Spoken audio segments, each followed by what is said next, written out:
I don't know too much about your background, so why don't you just tell us a little bit about how where you've come from, how you've gotten to Swinburne? Okay, sure. So first of all, thanks for the kind invitation to join and contribute. I was born in Greece. This is where I come from. This is where I did my schooling and part of my university studies. My main background is in political sciences and public administration. And then gradually I pivoted to business, entrepreneurship, innovation, and of course, technology management. And while working in Luxembourg, where I was working for the National Research Center. Then I got the opportunity to write my master thesis during that time on open innovation in financial services. And this is where I initially got myself exposed to what we call financial innovation and FinTech. That's back in 2012. So after that, after graduating from my master's in entrepreneurship and innovation, I got the opportunity to work as a PhD student and researcher at the National Research Center of Luxembourg while doing my PhD in Finland. And there I started working more and more into the open innovation, financial services and FinTech space, getting more exposed into the technology side, trying to understand the business models, looking also into the organizational chain challenges and transformations in relation to all these new innovations and technologies and the push for further innovation in the financial services space. Wrote my PhD. Then when that finished, I worked for one of the big four consulting firms in their financial services research center. And there I got more hands-on experience into FinTech, particularly blockchain, open banking. And also at the same time, all these happened with consulting work, with traveling all over the world, with writing papers, but very much hands-on and industry-driven work. And in 2016, I wanted a bit of a career change, so I started looking around, and I stumbled into an opportunity at Swinburne here in Melbourne. Initially, they were looking for a lecturer of entrepreneurship and innovation. I applied. They accepted me. They brought me here. They sponsored my visas, which I'm very grateful. And since I came to Melbourne since 2017, there was this time where Swinburne wanted to launch a master's in financial technologies. And initially, I was invited to contribute, but then due to some internal changes, I was asked to take it on board, build it, develop it, scale it, and basically my research, my background, my brand, my name co-evolved with the capability of FinTech within Swinburne. So basically, developing a startup within a big organization. That's how it went, and I think I don't want to say lucky, but I think it was right time, right place, because we were the first in Australia. Plus, the space at that time was very fertile for innovation. There was a lot of, buzz around FinTech. And this is where I started using my expertise, my network, my global exposure, and I built that gradually moving on while building the Master of FinTech and the FinTech capability. And of course, this was very interesting because it allowed me, first of all, to talk to industry, to build curriculum, to start building content which didn't exist. And also, let's not forget at that time, there wasn't much happening in the research space. So there wasn't a lot of scholarly work. And also even FinTech wasn't even considered as a discipline. Well, even now probably it's not even considered as a discipline or a domain expertise. So the co-evolution of all that with the industry, the research, myself, my name, my brand, the international exposure, all these pieces came together, which it's been a very interesting journey, I must say. I mean, I consider myself really lucky with, as I said, the right time, right place into all that. And since then, I mean, I've been with Swinburne for 8.5 years now. I started as a lecturer, moved into senior lecturer. Now I'm an associate professor of emerging tech and FinTech. So for the past 2.5 years, I also brought the emerging tech space, looking into all these frontier technologies, blockchain, quantum, AI, and all these geeky stuff that are out there. And my main perspective and my main target is actually to be able to help students, executives, researchers, scholars to understand what do these technologies mean for the actual business. So this is, I think, making the connections and actually trying to create channels of communication among the different domains. This is where I think my value proposition comes in. Now, forgive me, I haven't read your PhD thesis, but what was it on? So it was on open innovation trust in financial services and what's the role of technology in this particular space. Yes. So I used the, well, I don't know if it's a theory of open innovation. This is work that has been produced by Henry Chesbrough, a very, very famous US academic, who talked basically on the fact that innovation shouldn't be siloed and constrained within the organizational boundaries. But and he also said very nicely that not all smart people work for you, so you need to look outside your organizational boundaries and find innovation opportunities, look at potentially capabilities to bring and also source or even share. So all this inside out, outside in perspective, it has been very interesting.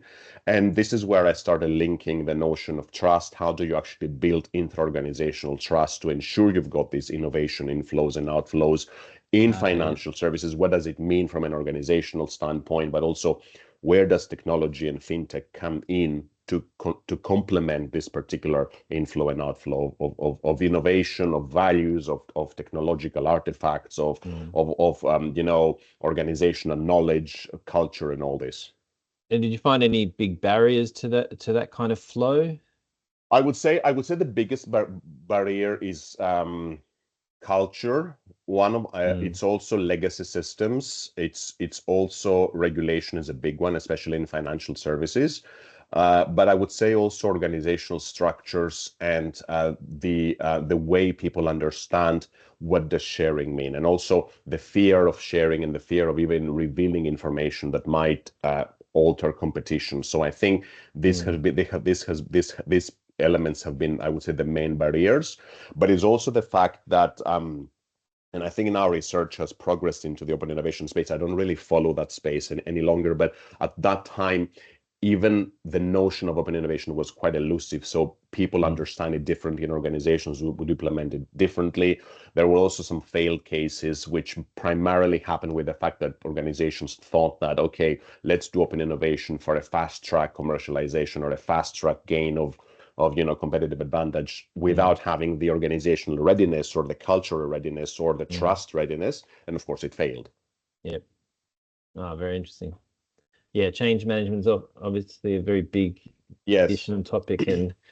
And to be honest with you, what I really enjoyed while working on the PhD at that time, it was this kind of cross-disciplinary approach. So, for example, bringing innovation management literature, organizational readiness and organizational behavior literature, trust literature, which was a massive undertaking for me, and also technology literature. But I think what really helped me out was the fact that because I come from a social sciences background, I was trained to always think across disciplines. And I think one of the key value propositions that I bring as a person, as a scholar, as an academic, as a practicing academic, is the ability to connect different disciplines and create this kind of complementarities and this kind of synergistic dynamics, which it's interesting. At the same time, it can be challenging, especially at the university level, where disciplines and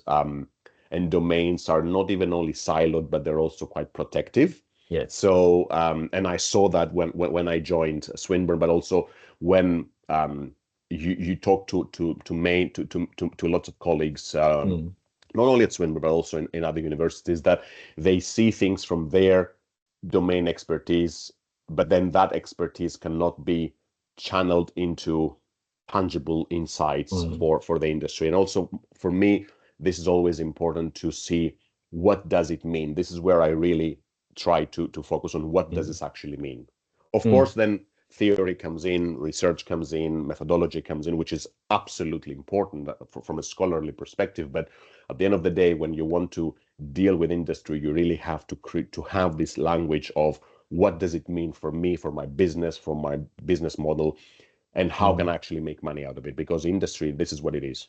Well, with the we've seen a rapid changes happening, like rapid advancements in technology over the last decade, let's say, and before that probably even. Have you is there a sense that those kind of barriers are kind of changing, like so the cultural barriers, are they slowly being wilted away, do you think? Yeah. Especially, are we used to all of, we used to change now, or what do you think? I still think we're not really used to change. And I think also COVID showed that a lot, how technologically illiterate all of us are, not only in higher education in general.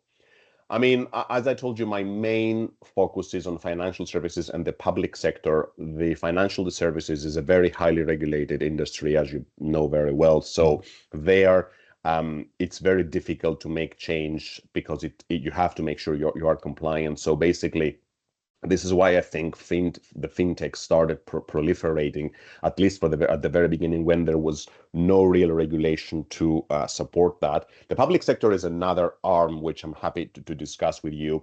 But I think at some point, yes, there is less resistance. However, now I feel because of AI and whatever is happening, and I'm happy to discuss that with you, there is another type of resistance primarily driven by future of work, loss of jobs, and these kind of elements, which are very valid points, because if you see how organizations are using all these technologies, with agentic AI now, with Gen AI, to replicate the work of a human, or to speed processes, create new revenue streams. So all of these at the same time, they look very innovative, but at what cost? So currently, I think the main challenge and probably resistance to change is, what does it mean for the actual workforce and the actual change of a culture of an organization?